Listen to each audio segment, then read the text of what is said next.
Hello, and welcome to the Northern Ohio Research and Training Technology Hub's Innovators in Education live broadcast. I'm your host, Mike Triska, and at the controls is our Director of Innovation and Technology, Dave Miller. Joining us in studio is a group of educators from Sheffield Lake City Schools, who will be sharing their one-to-one pilot program with us. Today we have Dave Lodig. Dave teaches third grade at Brookside Intermediate School, correct? Yes. And Dave's actually new to one-to-one. He's had some Chromebooks in his room throughout the year, but he just started a one-to-one deployment in March, which is awesome. Next to Dave, we have Melissa Fidek. Melissa is actually, she's been doing one-to-one for a very long time, 6 years, correct? 2. Oh, 2, sorry, that's next to you, sorry, 2 years. So she's doing a one-to-one deployment in her classroom. Then we have Jessica Schremp. She is doing a one-to-one as well. Jessica teaches ELA, correct? Correct. And next to her is Kim Bazinski, who is also doing a one-to-one deployment in her classroom. So we're going to talk to these people about the benefits of one-to-one and the impact it's having in their classrooms. All right, so we're going to start with Dave. Dave, just tell us about some of the benefits and some of the experiences you've had with one-to-one, especially regarding student behavior. Well, in my room, I'm always trying to get resources to find kids to get engaged. And behavior is part of that engagement part. So we can put up a few things that I can show you that I just got to it in March, and the behavior from October for student 1 right here is at 63% positive. And then we have one that when I went fully in April, it was 100%. Student 2 in December was 56% positive behavior, a lot of disrespect, missing assignments, off-task behaviors. And then this student 2, now in April, is constantly on task.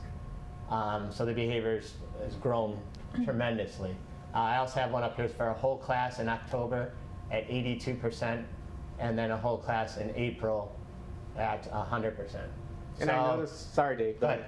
The on task, if Dave Miller, if you wouldn't mind jumping back a screen, that's pretty interesting. The on task behavior, that's a nice sizable chunk there. Yes. And that's just in October, and then it's quite substantial, the increase when you jump to on task behavior in, for the whole class.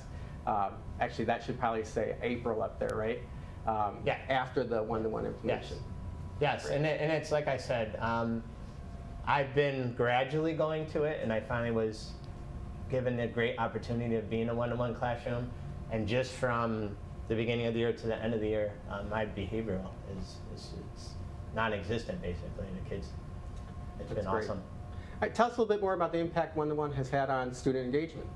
As far as student engagement, there's a lot of resources out there. And I know through my tech committee, I've found a lot of resources out there that gets the kids fully engaged. And because they're engaged, I think that goes hand in hand with their behavior. So I'm able to set different things via my Google Classroom where they can do certain things and be successful with those things, and I can just turn my attention on a certain number of kids that I can work with on my own with them. So it frees you up so that you can do that one-to-one instruction or small group instruction. Yes, and it's very beneficial. And my kids know this very well now, that I see everything they do. Just because I'm not next to them, I still see it through all the informational things we get from the sites that we go on. So it's not I'm not watching, it's they know I'm watching, but I'm not next to them. So that also causes them to want to excel as well. That's great. So.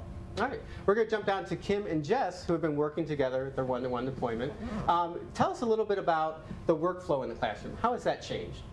Well, we started one-to-one program this year with my co-teacher, Claire Fisher, and the amount of formative and summative assessments that we're able to do online is incredible based on what we were able to do last year. And the biggest thing that I think is a great advantage is through Google Classroom or other applications, if a student is not in the classroom, they're still able to participate. They can take quizzes from home. It is an ongoing collaborative process when they do any kind of writing project. I can be right in the document with them, editing, providing feedback, suggesting edits. they can fix that. The work pace goes much quicker. We use less resources such as printing paper.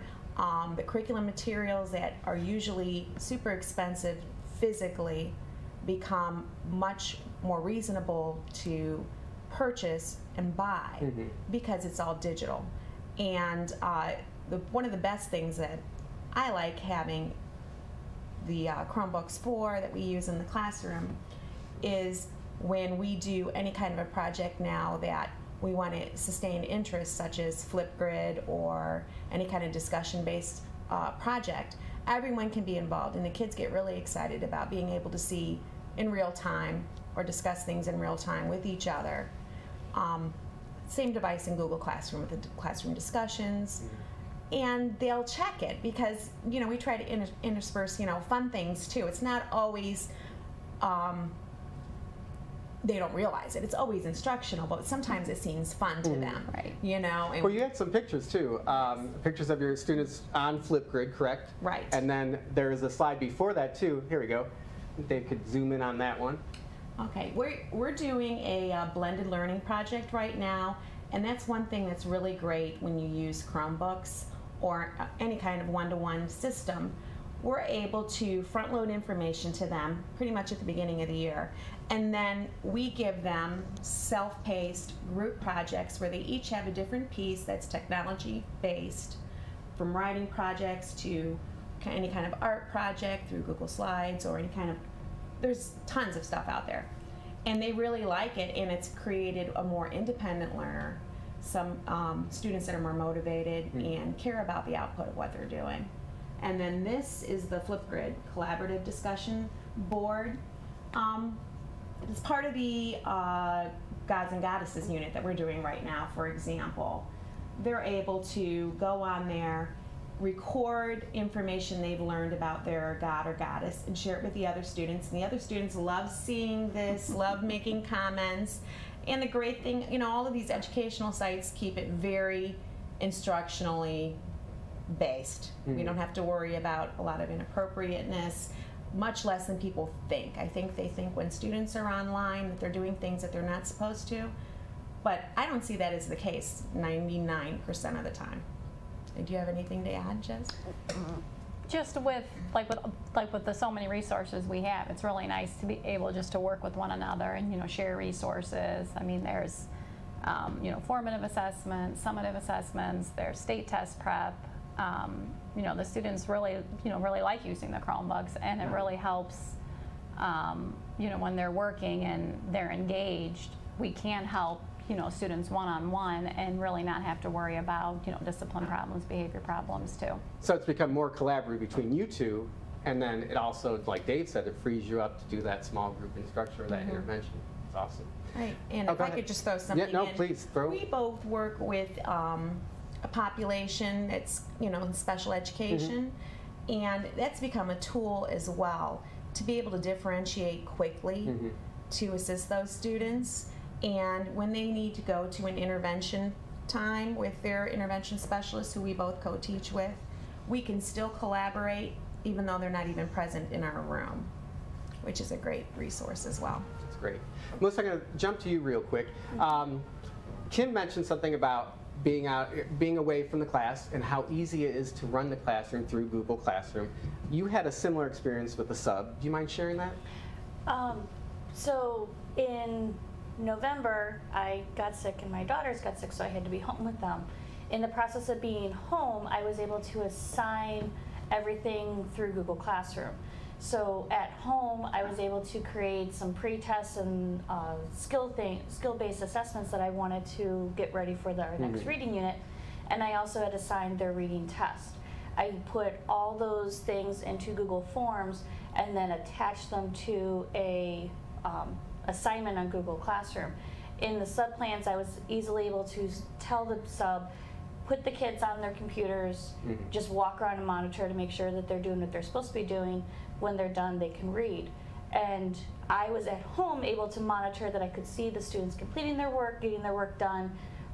We also had comments open, so I could also see students making comments, which was also great because I had students that were not on task and doing what they're supposed to be doing. So I was able to see that on my phone, because I had my Google Classroom connected through my phone, and every comment they made was popping up. And one student I was able to communicate and say, you need to be paying attention to the sub right now, you are not to be making comments and talking to me. The other time, I had students saying, you know, Mrs. Fidek is watching at home, you probably should stop before you get in trouble. And shortly after that, I had my sub's phone number, called, and actually she put me on speakerphone and was able to talk to those couple of students and said, I am watching, I am observant, you should be doing what you need to be doing. So Google Classroom is great. That same sub is actually in for me today and said, can you please assign some more things in Google Classroom so then I can just, it makes it so much easier and I enjoy coming into your classroom.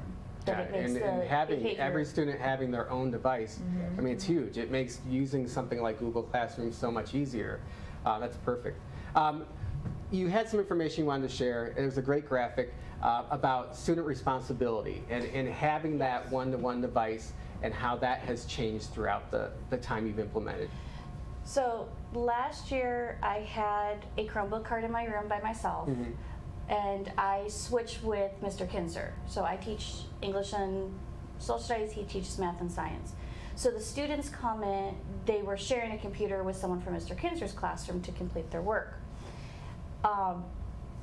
And in the process of them doing that, I did see we had some drops, we had some keys that were missing because they were sharing a computer with another classmate. This year we are completely one-on-one. Their computers follow them no matter where they go. If they're in my room, they take their computer over to Mr. Kinzer's room. If Mr. Kinzer's students, they come over with their computers as well. So you want to throw that graphic up there real quick? So last year I had 3 computers that ended up with missing keys. This year not a single computer has a missing key. Last year we had about 22 different times that kids have dropped the computers. This year 6 drops total. The kids are more responsible, like holding on to it, really working with making sure to keep their computer safe.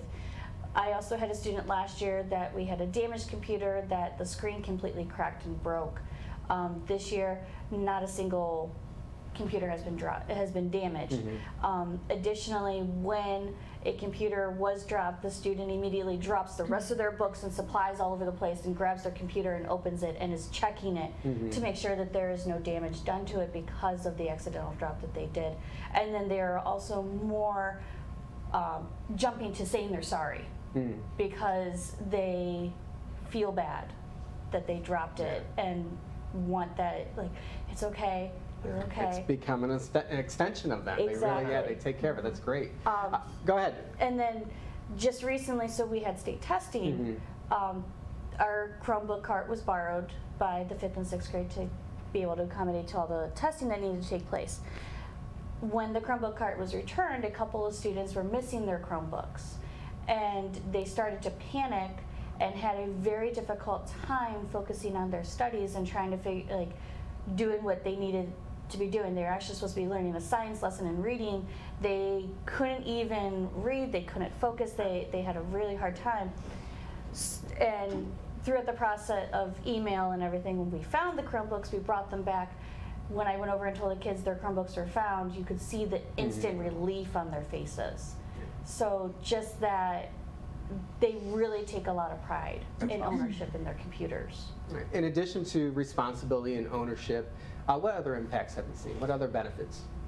If you want to show us that the other benefits that they're getting ready for the future, we are able to do research projects. The students are able to collaborate, as Kim and Jess have already were talking about.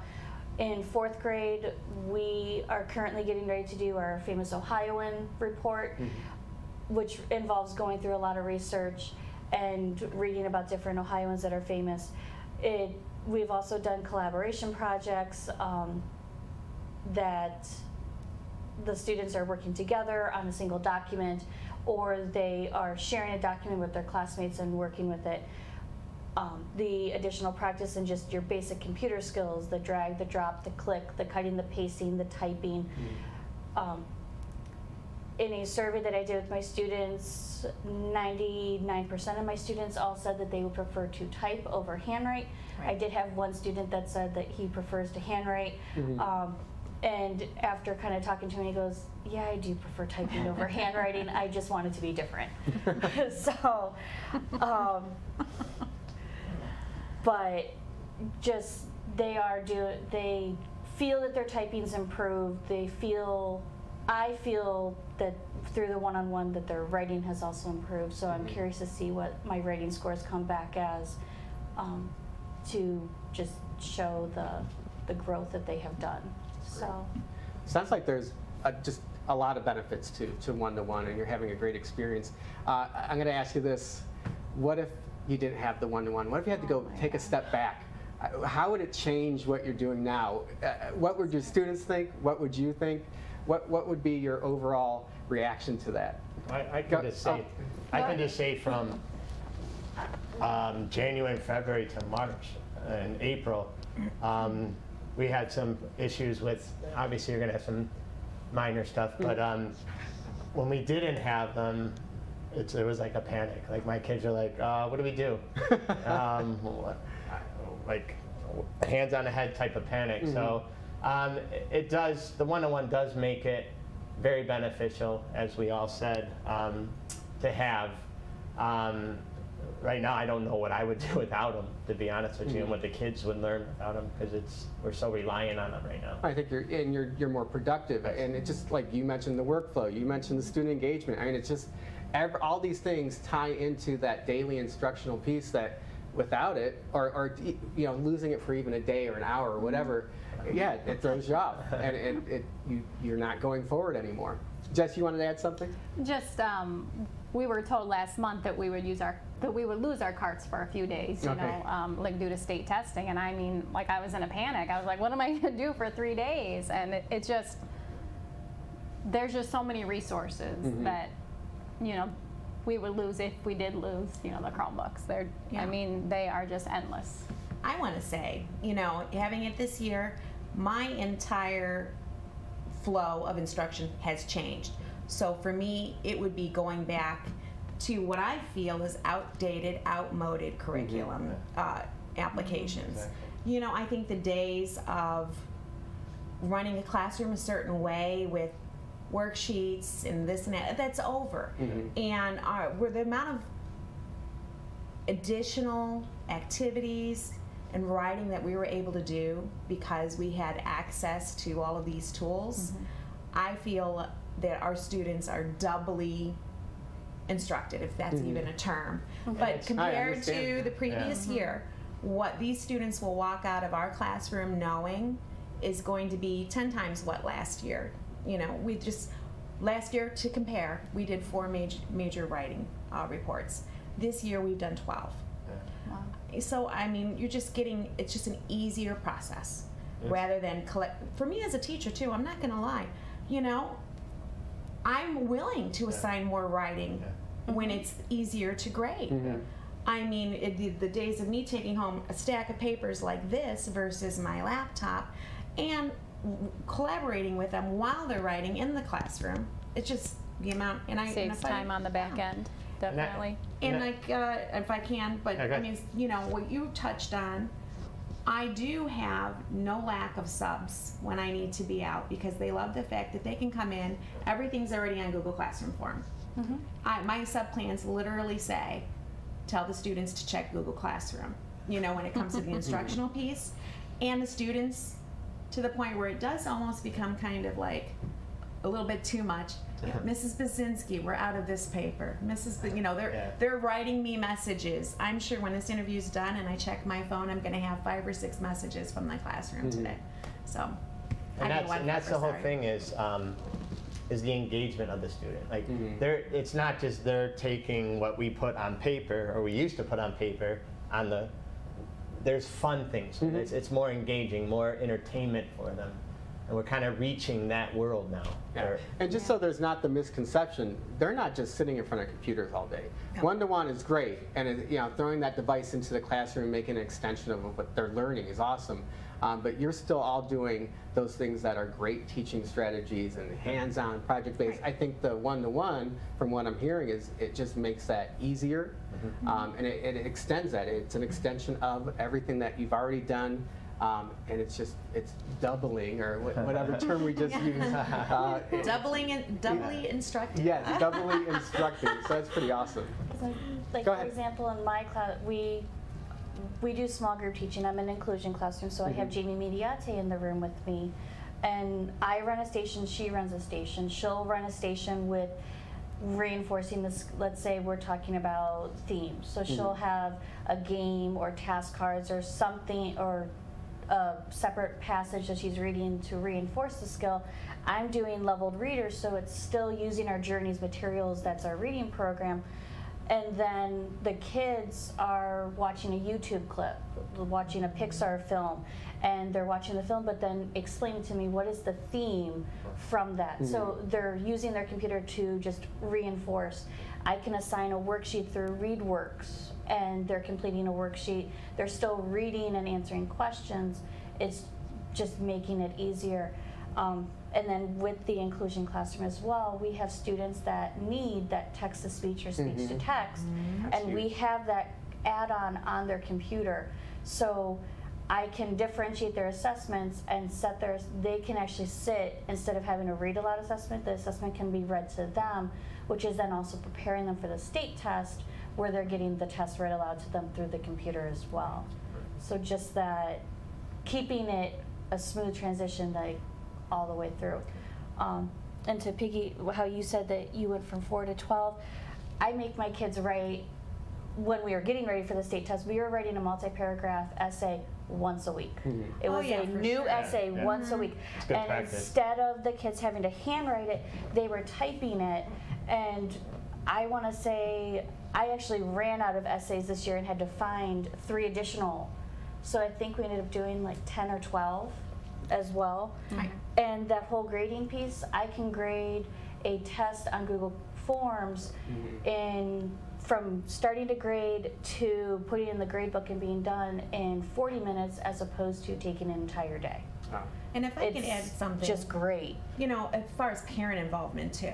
Oh, yes. Perfect. The Yes. We haven't ability talked about that. for parents to access Google Classroom, for example, that's just one piece. I mean, there's tons of ways that they see what's going on through PowerSchool, through Remind, but being able to go onto Google Classroom, see exactly what's occurring in the classroom, get automatic updates every time myself or Mrs. Fisher or the student does anything.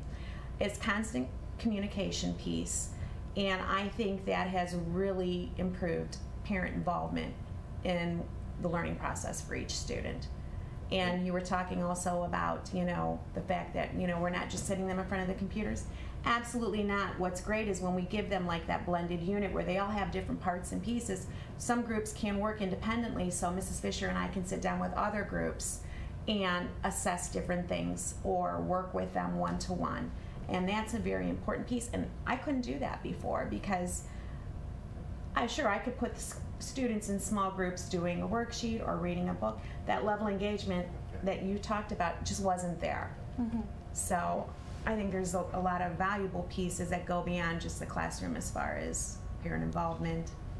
And Well, it's nice when you get text in the morning saying, you know, my child's sick, what can they do at home? Yes.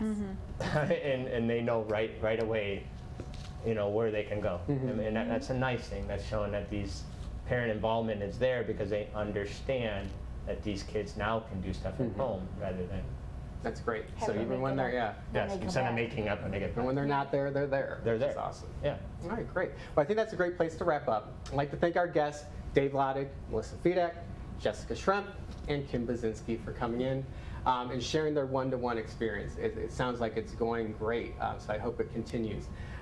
We look forward to hearing more from you in the future. We would like to thank the Nord Family Foundation and the Educational Service Center of Lorain County for making this broadcast possible. Please follow us on Twitter at North and at Make Tech Fun for the latest innovation and education updates. Until next time, I'm Mike Triska, encouraging you to implement some of the great ideas you've heard today, and most of all, make tech fun.